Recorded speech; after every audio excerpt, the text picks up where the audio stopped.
John Calipari falls to his old school in Fayetteville tonight. That is one of the big stories of the night, but a lot of good college basketball on today. So I'll get to that game here in a minute. I'm going to start in Lawrence in the 1,000th game in Allen Fieldhouse. The Kansas Jayhawks are hosting the BYU Cougars in one of the most anticipated matchups in recent years for sure. Two of the top guys going into the NBA draft, depending on where you look, 1 and 2. Who's going to be the number one pick? They kind of played for it a little bit in a way. They both ended up bringing their A game, and it was awesome. But one of the two came out early and got going early, and it was Darryn Peterson. The man, the myth, the legend. I say that, I added the myth because this man barely plays. The injuries have, it's taken away from our incredible ball watching experience because this kid is absolutely unbelievable. The best freshman in the class. I'm standing by it. Healthy, best freshman in the class. And you saw it in this first half. Absolutely incredible. He went absolutely nuclear. He was doing everything in every single way. And then he sat for about the last 17-ish minutes and didn't play after that. The positive to that, yes, there was a comeback. BYU is also the best second-half team in America, so there's not a whole lot of shame to it. But Kansas, you had enough to be able to hold on to it. So outside of Darryn Peterson, you still got a legit squad that I think time and time again proved people wrong. But Darryn Peterson, I want to talk about him. This man was catching bodies, waving off people to get ISOs, creating for teammates. He was unbelievable. He'd come off a ball screen, found, I think, Trey White it was in the corner. That one, he was calling ISOs, getting to his spot, hitting shots, tough finishes around the rim, the nasty dunk poster. Kid was amazing. This game delivered. There were so many scouts at this game, and he brought it. He brought his absolute A game. He finished with 18 points, played 20 minutes, but he was unbelievable all night. He was jumping passing lanes, and he was must-see TV. It was literally, you could feel Twitter being it was one of those Twitter moments where, at least because of the algorithm for me being college basketball oriented, the whole world was watching this based on what Twitter felt like. And everybody was like, what is going on with Darryn Peterson? This dude is absolutely unbelievable. Yes, we know he's been pretty good. It also helps that it's now, this is kind of where the window shifts and it opens for a lot of sports fans to come watch college basketball a little bit because it's the week in between Super Bowl and the championship games and stuff. So people were tuned in. It's a big Saturday for it. This is usually the Carolina-Duke Saturday. That's next Saturday, but this was one of the marquee matchups. It was A.J. Dybantsa and Darryn Peterson facing off, and Darryn absolutely delivered. And you could see Twitter reacting to it. You could see all of the media world reacting to it. It was absolutely awesome. Darryn Peterson is amazing to see. But for Kansas, I will say, I think the biggest takeaway is the guy that continues to, over and over and over again, prove to me this team has the goods. Whether he's going and jamming one home or going 3 for 5 from three-point line, Bryson Tiller is an absolute stud. And he's the dude that, in the preseason, everybody talked about Darryn Peterson's going to be a Cade Cunningham at Oklahoma State type of thing, where he's so good, the team has these crazy heights, but around him, don't know what we have.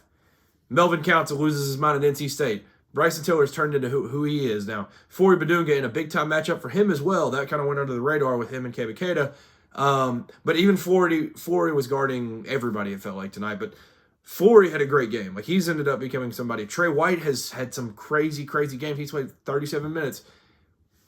It's a great squad around him. But Bryson Tiller is the guy. 21 points, led the team in scoring, 7 rebounds. He just gets it done over and over and over again. He just does all the little things. He's always in the right spot.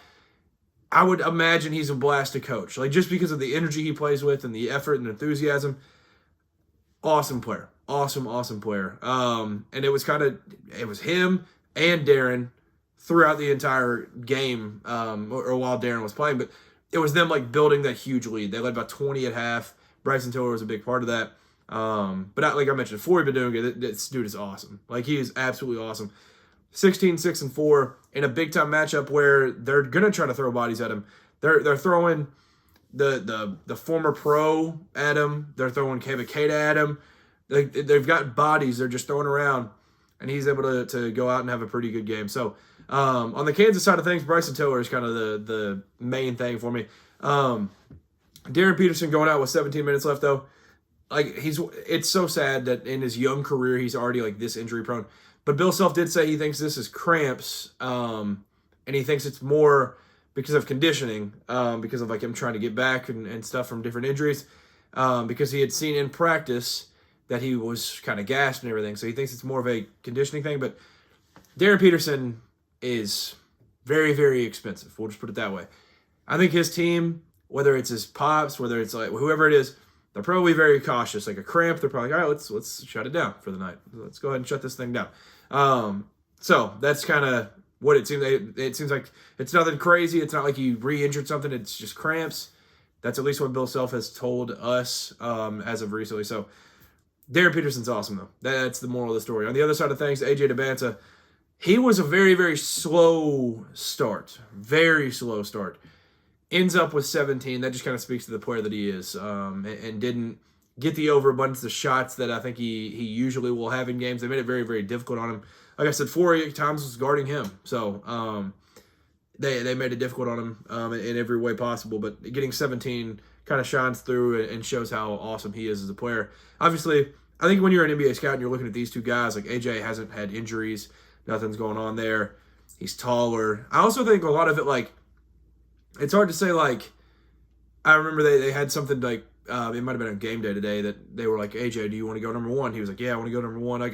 All the talk is who's going to go number one. Obviously, it's going to come down to who has the pick. All three of these top guys are completely different. And then you also get into the Caleb Wilson conversation and, Kingston Fleming's conversation. Like, there's different type of ways that you can go. But that's what I think makes it awesome is, like, it depends who's at the top. Like, it's not going to be like, this guy's just far and away the best. Like, you just got to take him no matter what. Like, Cam Boozer, you can get a back-to-the-basket guy that can facilitate, never have a bad game in the history of his existence. He's strong. He's smart. He's got all these different things. Like, he's got that type of game. AJ's got, like, a free-flowing, extremely energetic, like, punch somebody in the mouth type of game, like, shot out of a cannon type of player. Like, he's just all over the place all the time. Darryn Peterson is just like, I am going to score on you. I don't care what your name is. I don't care who it is against me. I'm going to get a bucket in whatever way I need to on all three levels. I'll dunk on you. I will hit a step back three. I'll size you up, whatever it takes. Like, Darren's going to run a franchise one day. AJ's going to run a franchise one day. Cam Boozer's going to run a franchise one day. But they're all so different. That's what I think makes it so exciting. So, like, AJ, on the other hand, like, even though he didn't have the best game in the world tonight, these scouts still see, like, he got 17 when it was about as bad a start as he could have imagined. Darryn Peterson, on the other hand, obviously goes out with the cramps or whatever, but you can see people talked about him being Kobe Bryant when it comes to scoring the ball. And, like, yeah, it sounds crazy. Like, Kobe's a legend and all that. Like, he's that level of a scorer that you got to talk about him to that level. For BYU, the guy that was getting it done, though, Richie Saunders. Absolute stud. Obviously, if you're listening on podcast, you can't see me. I'm wearing a Kentucky shirt. I tweeted about this tonight. Every time Richie Saunders balls out, I think of the picture where he is getting off the escalator at the Lexington airport and he was about to commit to Kentucky. Very close to it. I don't remember how it all fell out. Like, some people say, like, oh, his wife or whatever was wanting to stay at BYU. And whatever it may be, I know my eyes enjoy watching this man play basketball, whether he's wearing Kentucky blue or not. He's been killing it. He's just an awesome player. He is absolutely awesome. He was getting it done at all three levels. I think it was Tom Crean was like, he was just saying, like, they were just getting the ball to him in the right spot. Like, Richie is going to find NBA rosters because of how he plays. Like Tom Crean was saying, get it to him in the right spot. Like, the way he comes off of an off-ball screen. Like, he makes himself very, very available for teammates because of how hard he is, how hard he is coming off screens and stuff. Like, he's very, very intentional with everything, and it is awesome. Like, he just absolute sniper. He's obviously an athlete. That's one thing for sure. He's very, very smart. He plays his heart out. Played 39 minutes in this one. Super, super good player. 10 rebounds. Like, going into Allen Fieldhouse, into that environment, and going to get those rebounds. Very, very impressive. Rob Wright, the third of the big three, 18 points, 6 assists. I thought he played well, but I thought that he was also missing a lot around the rim that I think I mean, credit to Kansas. Like, they were the ones that kind of dictated that.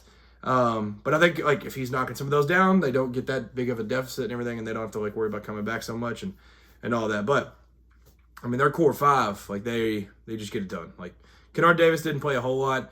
But he's one of those guys that, like, he'll sit down and guard you. He'll take the best player off from the other team. Like, that when they had that, they all had the tie up in the first half, and it's like Kada, Darryn Peterson, Kennard Davis is right there in the mix, and they're all just holding on to the ball, and nobody's letting go of the ball and all this stuff. And I'd probably let go of the ball too if Kada was on the other end of it. But nonetheless, like, great win for Kansas. Like going into Allen Fieldhouse, 1,000th game. That's awesome.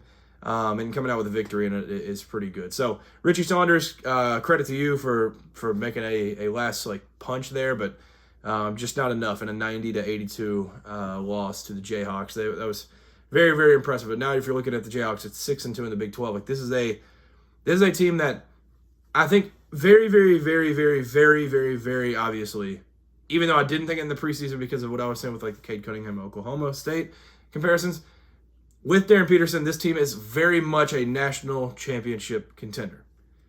But now I'm starting to think like the way that they were able to finish that without him, like weather the storm and like, not that you could hear a pin drop. Allen Fieldhouse was awesome, but like they shut that crowd up a little bit. And they were able to fight through all of that and end up getting this victory there in the end, and that was very impressive. So, like I said, BYU's best second-half team in America, so being able to kind of go through all of that, very, very impressive on their end. I'll talk about the Wildcats going into Fayetteville and getting a win. This, I'll be honest, this was a blanket statement. I'm a co-host of a Kentucky podcast. This is the first time I think I've ever picked the Cats will lose. Like, just because of my bias and everything, I'm just like, well, I don't think there's a way that we'll do it. I don't think I can't ever pick against us and all this stuff. But I was like, I genuinely don't see a way to win this game. And I think the way that we went about it, I was saying we because it's Kentucky, the way that we went about it, phenomenal. Like, that's the only way to do it. I mean, very, very methodical. Like, they were extremely, extremely physical from the tip till the end. And it was the Doug Shows show throughout it, and being able to kind of fight through that is very, very impressive. Like, if you didn't watch this game, there were 6 technicals, and there probably should have been 7. Like, some of them I don't think were. I think probably 2 of those in the entire game, or maybe 3, were. But I also think they missed one. There was a very, very rough foul. It was towards the end of the first half. Colin Chandler goes, gets his feet in the paint. DJ Wagner hacks the ever-loving crap out of him. Not even remotely close to going for the ball. It was crazy. That was probably supposed to be a tech. Doesn't get called. Nonetheless, though, there's the tech early where it's a double tech on both teams. There's the Malik Ewan step over and kick in the head. That one was definitely a tech. The Brandon Garrison one, certainly a tech. But the Mohamed Dybantsa one is the softest, worst tech I've ever seen in my life. If you have ever played basketball, you have seen that exact reaction when you've played basketball. Like, he blocked the shot, and I think he said, like, I'm not a professional lip reader. I think he said, give me that S word, boy. And, like, said it to the crowd. Like, looked, like, towards where the ball might have been or whatever. Darius Acuff is over to his left, not even remotely, like, in his eyesight. And I think it was Doug Shows right there, too. And he said, that's enough. Then there's a third, because there's a 10-second violation, and I think Pope thought we got it across or something. There's all this drama and everything. It's a heated, hostile environment right there. Pope gets a tech. 3 techs in 38 seconds. In 38 seconds, 3 technicals. It was unbelievable. And then there's a Trayvon Brazil one there at the end. That was a very obvious tech. Throwing Trent Noah around was absolutely ridiculous. But Trent Noah, I'll just start with him since I just mentioned him. 9 points, 7 rebounds. He was the most important player on the team, in my opinion. Harlan Zone from the deep, dark hills of Eastern Kentucky. Harlan County's own Trent Noah, 9 points, very, very clutch points. He went 6 for 8 from the line. Clutch free throws, whether it was on a tech, whether it was late getting fouled, whatever it may be. He hit a 3, 7 rebounds, which I think is kind of a shot at Arkansas, like, that's embarrassing. You let Trent go get those. But he's also just such a hard worker and wants it so bad that he went and fought and got all those rebounds. Now, Mo Dybantsa, 5 and 5 off the bench. Very, very important stuff there. Like, he was crucial. Big-time player off the bench. And the more you see Malachi Moreno, the less you see Brandon Garrison. Brandon Garrison, he's obviously a head case. He will bring some good things. Like, he did a few good things early. He had 4 points early, getting his and getting to a spot, having great physical post moves. It was awesome to see. But Malachi Moreno, that kid right there, it wasn't a game-winning block, but he blocked Acuff there at the end. He also had the LSU shot, the block on Jalen Carey at the end of the Tennessee game. Like, he continues to just step up in these big-time moments there, in whether it's getting a lob or something on a roll. He's turned into more of as a white man with no hops, you would always hear family members be like, just dunk it. To anybody that plays like at Kentucky, they'd be like, dude, just dunk it. Like, why are you trying to lay that in? That's soft. Like people are going to block that. You're going to just have something bobble around the rim. Something like, just go dunk it. That's exactly what Malachi is starting to do. Like, there's not so much as like finesse and touch and stuff. Like, he's just like getting the ball and he's like, all right, I'll just rip through and I'll go cram this home. That's exactly what he's doing, and that physicality is very, very impressive. Mo Dybantsa, he's got that touch around the rim. He was awesome. Jasper Johnson, poor Jasper. He checked in and had the 2 quickest fouls in human history, I think. He had 2 on 1 possession. Incredible stuff. But, like, Malachi is so awesome that his minutes continue to go up. Like, he got way less than Brandon to start the year. Now, if you look, 27 minutes to Brandon's 13 minutes. Incredible. Colin Chandler was awesome. That is another guy that's just been amazing with how clutch he's been. He threw the pass to Malachi at LSU. He had the intercept of the pass where he had like heard Jacoby Gillespie call it out at Tennessee, went and jumped that, threw it up to Oweh, went down, scored right there. Like, that was clutch right there. He hit the dagger against Ole Miss. Very, very important shot there. It was a deep 3, awesome shot. And then tonight, I mean, he was spectacular all night, but then he gets downhill, end of a shot clock with about a minute left, hits like a fadeaway mid-range. Awesome. He was phenomenal. Oweh, 24 points. This dude right here, man, he wakes up and gets 20. It's unbelievable. He's unbelievable. Denzel Aberdeen was a big part of why we like had the lead early, which was crazy. Like, we went up like 9-3, and it said like largest road lead this season, and I was like, oh, that's a tough look. But he's a big part of that. Like, he was just like not thinking about it, catch and shoot threes, and it was awesome. So this group, Andrea Yelovich, I thought did some good things in his time of playing too. Like, this group, like, you're missing 3 starters, but they're like, I was calling them like junkyard dogs. Like, they just don't care. They're just like, I'm gonna go and fight until there is 0 time left on the clock. The Vandy game was an exception. Like I said, like, they play like that, except if the game is played in Nashville. Like the Gonzaga game, the Vandy game, those were extremely embarrassing. But this win, it proves that, like, they will fight through everything. Like, when those texts happened, the 3-38, I said, this game is over. Like, we went down like 5 right there, and we were able to fight back, get through it. And in the wise words of Otega Oweh, shout out to us. Like, that's what he said. It was awesome. He was super physical all night. I thought he did some great things from start to finish. He was incredible. Very, very impressed with Oweh, and he continues to just be the vocal and just unspoken leader of this team. Like, it's just kind of they go as he follows. He was downhill all night. There was just an energy, an effort.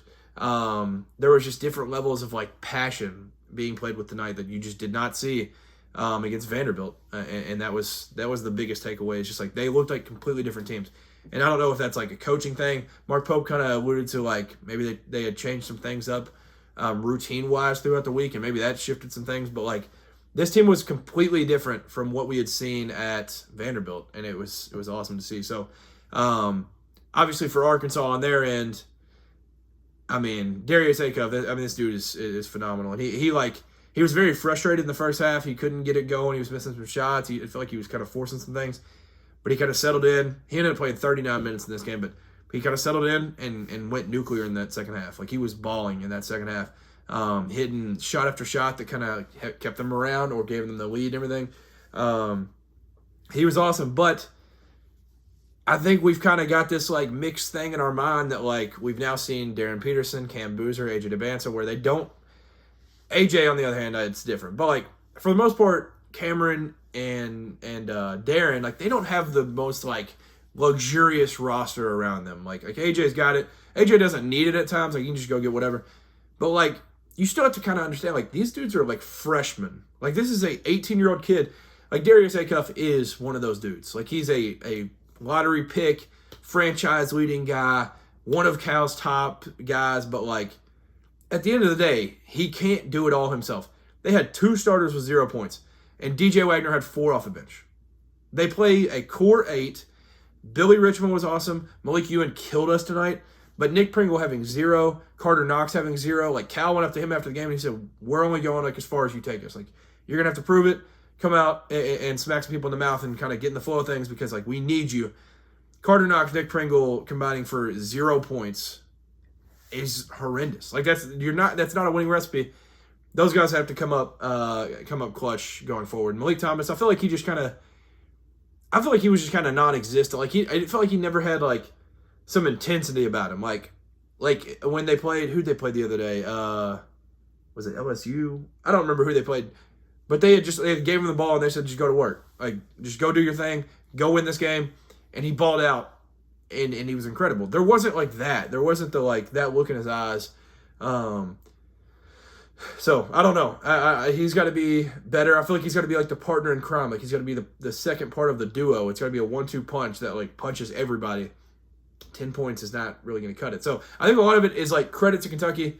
Nobody's just going to hold Darius Acuff to like 15 anymore. Like he's figured it out. He's going to get going.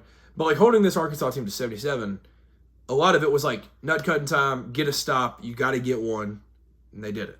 Now, Arkansas shot 21% from 3 for 14.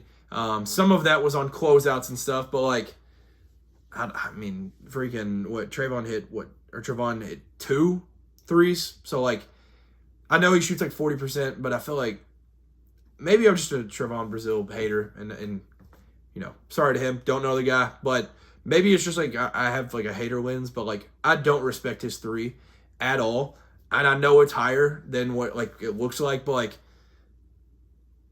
I mean, him hitting 2 of your 3 for the game, I mean, they just got to shoot better. Like they've just got to they've got to shoot better. Finishing around the rim probably needs to be better. Like if they're gonna shoot this bad, then Nick Pringle and Malik Ewan are probably gonna have to bring it like big time, but who knows? But I never thought they could do it. And last year, Cal came into Rupp as a desperate 1-6 team. They get out with a 1-6 in SEC play. They get out with a win. That one hurt. That one hurt so bad. I didn't think there was a world we'd lose that game.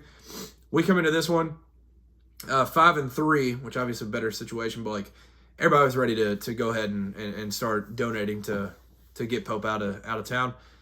Come in this one desperate, and big time credit to Pope and his staff for rallying, and whether Cal was joking or not and saying Pope is the right guy for the job, Pope got it done and rallied these guys, and credit to him. I mean, if you think about from the Vandy game, there was the touch money, cash money, whatever they said in that like hallway or whatever it was, the injuries, all this different stuff to this, getting this win on the road. Like this isn't his biggest win. His biggest win is probably not forever be like, obviously you can go win a championship, SEC championship, whatever it may be, but like his biggest win is definitely 1,000% Duke last year. Like that's one of the best teams we've ever seen. Like legitimately one of the best teams we've ever seen. No clue how they blew the Houston lead. Like Cooper had 49 the other night, and Collins losing his mind. That's like by far clear runaway top 2 guys. Then they also had like a 7-foot demon down there just blocking everything. Like I don't know how Mark Pope beat that team. That's his best win. This one's not even like, I don't even think top 3, but like it is a season-changing win. Because like when you look at the SEC standings, this kind of moves you into a different tier. Like if Alabama could somehow handle some things with Florida tomorrow, Kentucky's tied for 2nd. Like it kind of shifts your focus a little bit to where, like obviously you want to set yourself up best in the SEC to be able to go win a championship in the SEC. So like the further you move up on the seed lines, it's very, very helpful. So this was a massive, massive win. And I know I saw some Arkansas fans say like, oh, it was their Super Bowl. classic. You took a Kentucky joke and made it your own. But if you're talking Super Bowl, you guys had a whiteout. It was your Super Bowl. We get it. And they were saying best student section they'd ever seen, biggest home game in school history, longest line for the student section they'd ever seen or something. Like, we get it, man. Like, it means something to you. You don't have to try to deflect and cope and stuff. Like, it's a big-time game. You just lost it. Cats, get out of there with a win. Absolutely love it. Now, Cal and Rick Pitino are two guys that Mark Pope has beat this year. Unbelievable. Whenever we were going into the season, I was like, I don't know if he'll win either of those. Gets out of that 2-0. Now, obviously, you have 7 losses. But like, if this team showed up, we maybe have like 3 losses. It'd be a completely different scenario. So, big time win in Fayetteville, on the road, hostile environment. Obviously, that crowd was crazy. Credit to them, all of them calling the hogs and all that. So, that was awesome stuff. But getting down there and getting that victory, man, that's one of those places. It's like second to none. It's like there in Tennessee. I will forever love going to win a basketball game. The Indiana Hoosiers. Now that I've talked about the Kentucky Wildcats and Kansas Jayhawks and stuff, I'll talk about another historic squad. The Indiana Hoosiers. They were obviously reeling. They had dropped 4 straight going into this last week. They win at Rutgers. They beat Purdue. But now you've got a chance, like, are you going to fall? You've got this hangover opportunity. They don't.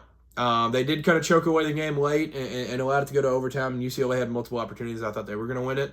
But they get out of there with a double overtime victory at UCLA, which UCLA, beautiful uniforms. The throwbacks are absolutely exquisite, phenomenal. I love those so much. But 98-97 victory over the UCLA Bruins. What a game. What an absolute, like, just cinema. It was awesome. I want to talk about one main guy, though. This man, Nick Dorn. 48 minutes played tonight because of the double overtime. He has absolutely formed them into, like, a team that, like, I think they are completely on the other side of the bubble. I think this is a tournament team at this point. Obviously, you're 6-5 in the Big Ten, but, like, things can start to shift more and more, especially with how Nick Dorn is playing. In his last 4 games, 20 points per game, 47% from 3, 6 steals, 1 turnover. Now, obviously, he's not the best, like, point guard in the world. He's not going to just do all this different stuff, but, like, they've thrown Connor in right at the point. He had 7 assists tonight. Nick Dorn going out there as just an absolute bucket getter is doing his job. Awesome. He's absolutely awesome. Lamar Wilkerson, he just goes and does his thing all the time. Tucker DeVries, I thought, was phenomenal, especially defensively tonight, going against some bigger guys. I thought he was awesome. And this is against a Donovan Dent feels like he's figured it out. 24, 6, and 11 with 4 steals. Like, Donovan Dent has figured it out. Trent Perry has been awesome. And going into, like, that environment and them cutting all of that lead that you had late with, like, a minute 30, minute 50, like, whatever it was, they cut that, take it to overtime, and you still go out and get a gritty, much-needed win in Westwood. I thought that was awesome. Reed Bailey, I want to talk about him because he's been absolutely phenomenal recently. 24, 6, and 5 tonight. That's one of my guys right there. Like, I know Nick Dorn, he came over from Elon. Like, there's a lot of these, like, transfers like that in the country where they kind of just step up another level and they still prove it. Reed Bailey being at Davidson, like, I had found him, I think it was last year, which I was late because 2 years ago he kind of figured it out. But I was like, there's a dude at Davidson averaging 19 points, 6 rebounds, 4 assists, just under a block and a steal, 41% from 3, 48% from the field. Like, this dude is unbelievable. I got to see him as a Wildcat next year. That was like midway through last year. Going into this year, he's coming to Indiana, and it hasn't necessarily panned out. It hasn't been the best transition, but he's starting to figure it out. Purdue, he played well. This one, he played well. I think if he kind of molds into, like, what he looks like he's molding into, this team is not only a tournament team, this is like a win a tournament game type of team. Like, they are on that level. Like, they have obviously the 1-2 punch, like Tucker DeVries and Lamar Wilkerson. They'll always just bring it, whether it's defensively, offensively, whatever it is. Like Tucker DeVries dang near had a triple-double tonight and put on clamps, physicality, all this stuff.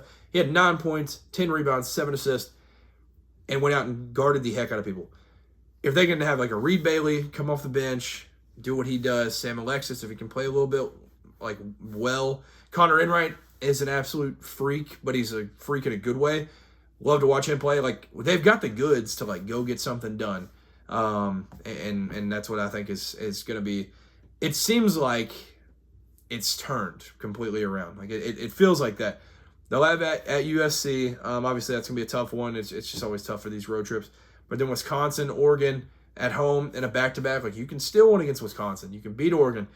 Obviously, at Illinois, at Purdue is not going to be the easiest little stretch right there. But then you close it out, and out of your last 4, Michigan State's the toughest.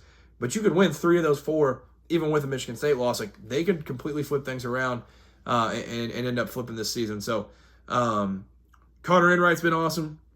Reed Bailey, like I said, but Nick Dorn is the story, and he has been phenomenal as the Hoosiers point guard for sure. Texas Tech goes to UCF, which is always difficult. UCF, it feels like, always gives people, they either like give the biggest fight ever and make people like just hate going there, or it feels like they lay down and just get killed.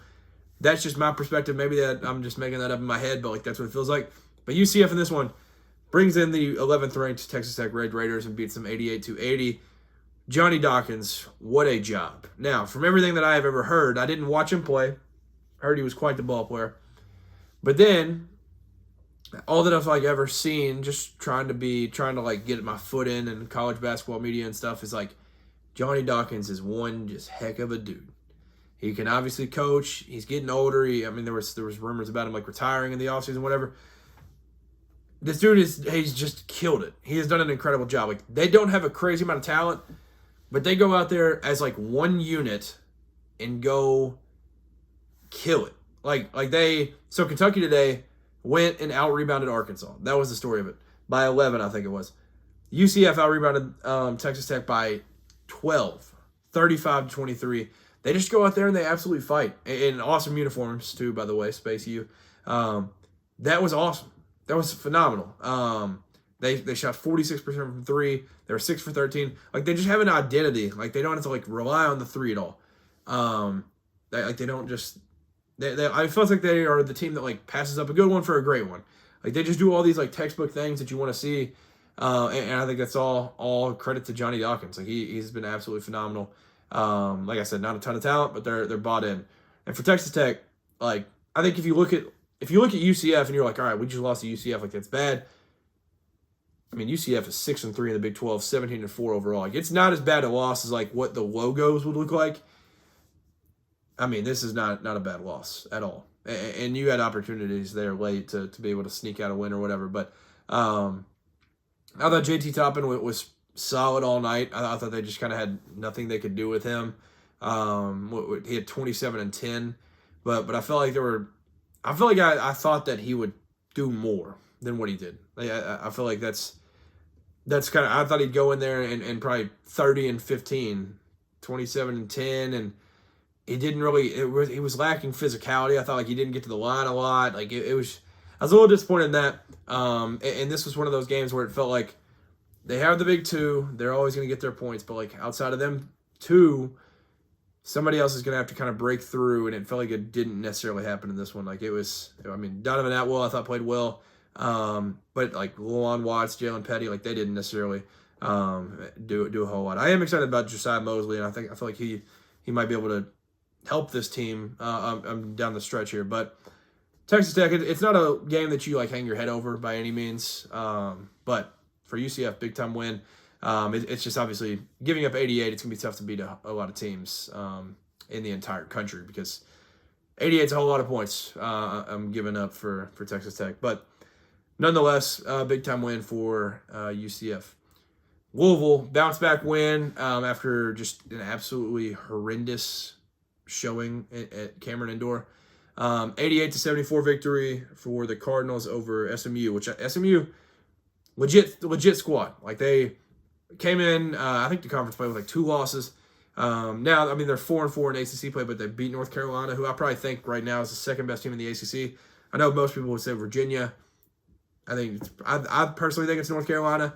They've proven me wrong. I didn't think they'd be very good, but they've ended up being very, very special. But big time bounce back win, and it was a game that wasn't always I would say in the most, they weren't always in control of it.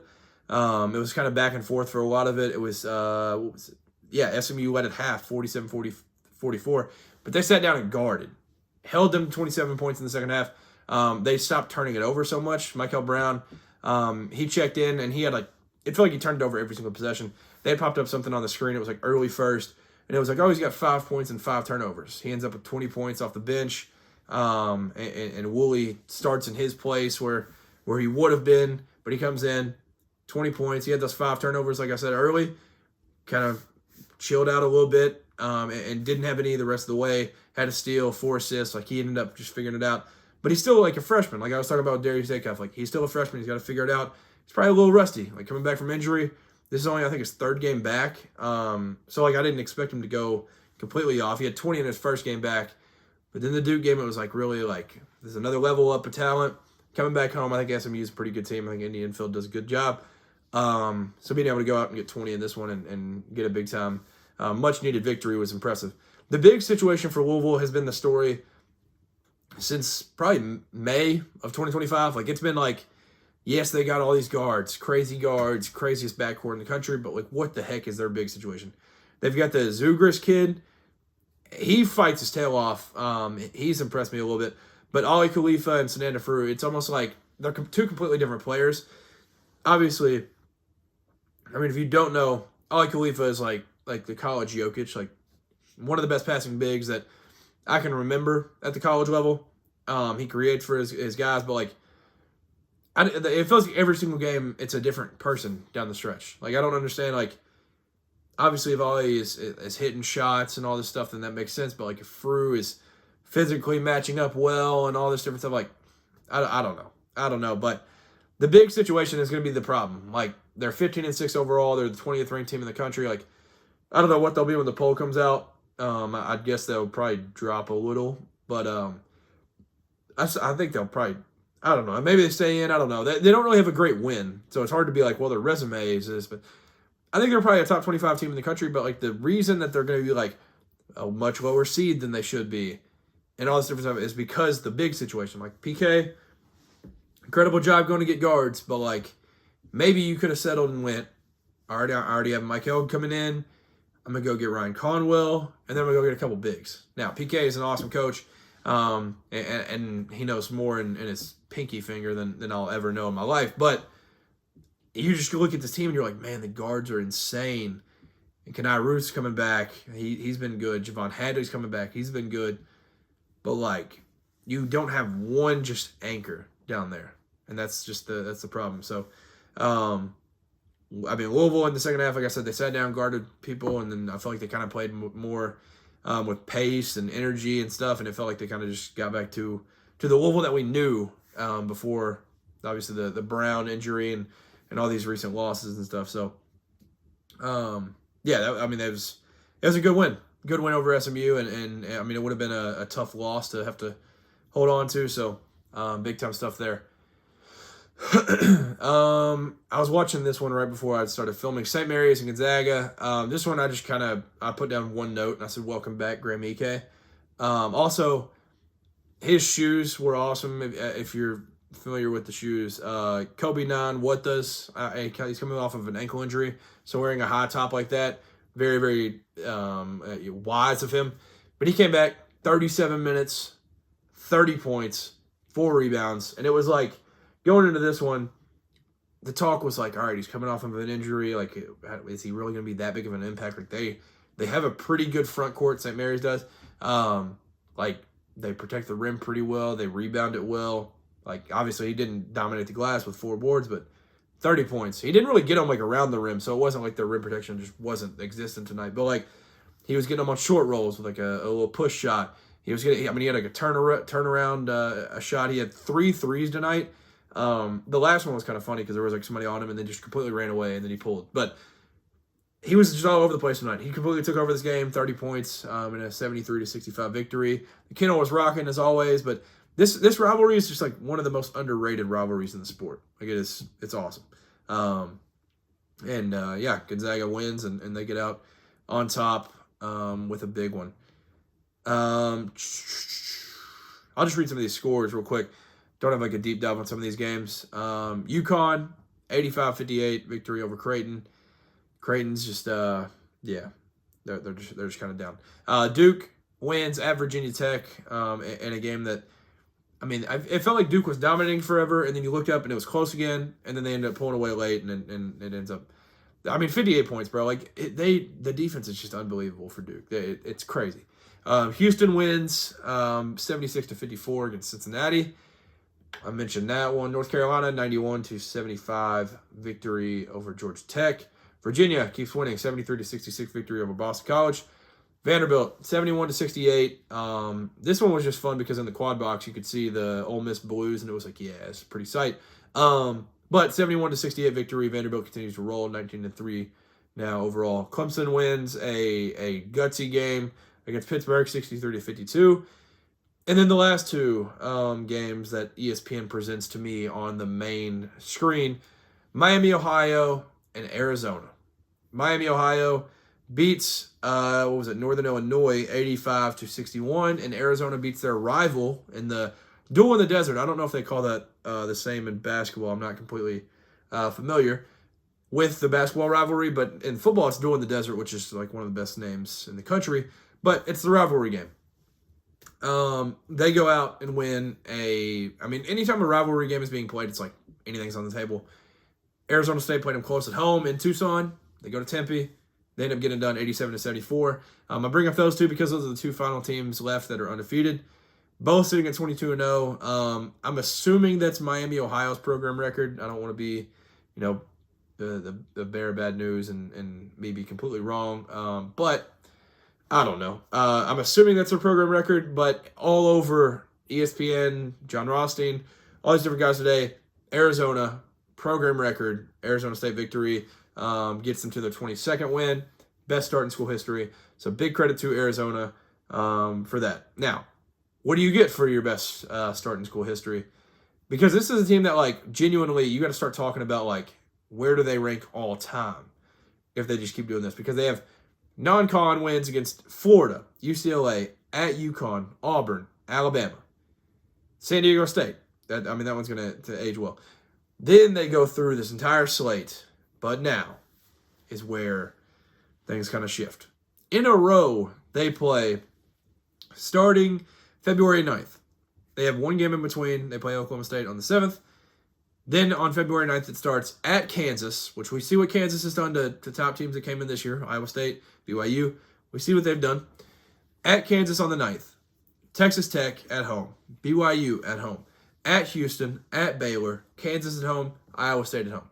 If they can get through that stretch, it's legit, like, where do they rank? Like, I have a magazine of, like, the top 100 teams ever, top 50. I don't remember what it is.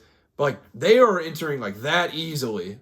Like, if they go undefeated regular season, like, we're talking very, very serious stuff at that point. So, Arizona, like, they come at you in waves. Like, I was talking to some of the boys last night about it, and I was just like, they just don't have a fault. That's what's crazy about it. Like, they just don't have a fault. They have dudes that just do everything. Like, their roster is just silly. Like, it's literally, like, if you prepare for one thing, something else is going to get you.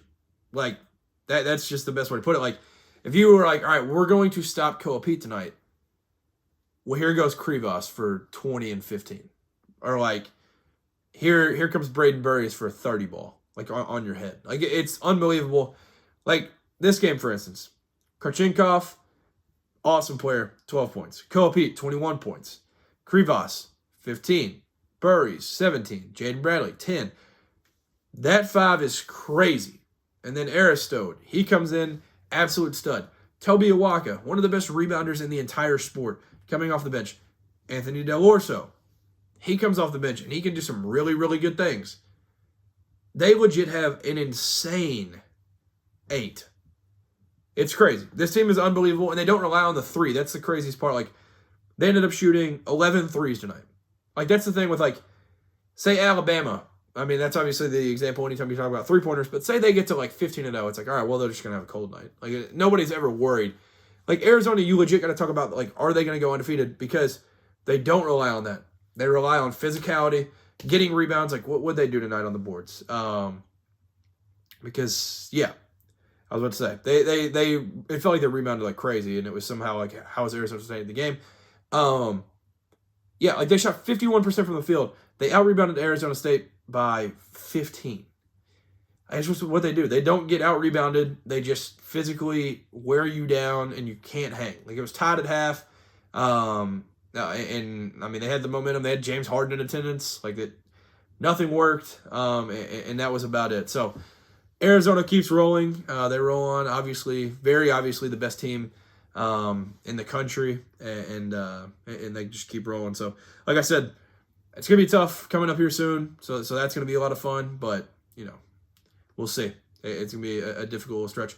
Shout out to Texas A&M. They went to Georgia and won today in a game that I think it was like 2-2 or 4-4 or something, and then they went on a 20-0 run, and then they just kind of never looked back. Like, it got a little close. Periodically, it looked like Georgia might come do something, but nonetheless, though, they keep winning. They sit alone at first in the SEC, 7-1 overall. So Bucky Ball, they're great offensively, great defensively. The analytics love them. Ken Pom loves them. 7-1, first in the conference in Bucky's first year, and now for them coming up, it's not going to be easy. At Alabama is their next game, and then they play Florida at home.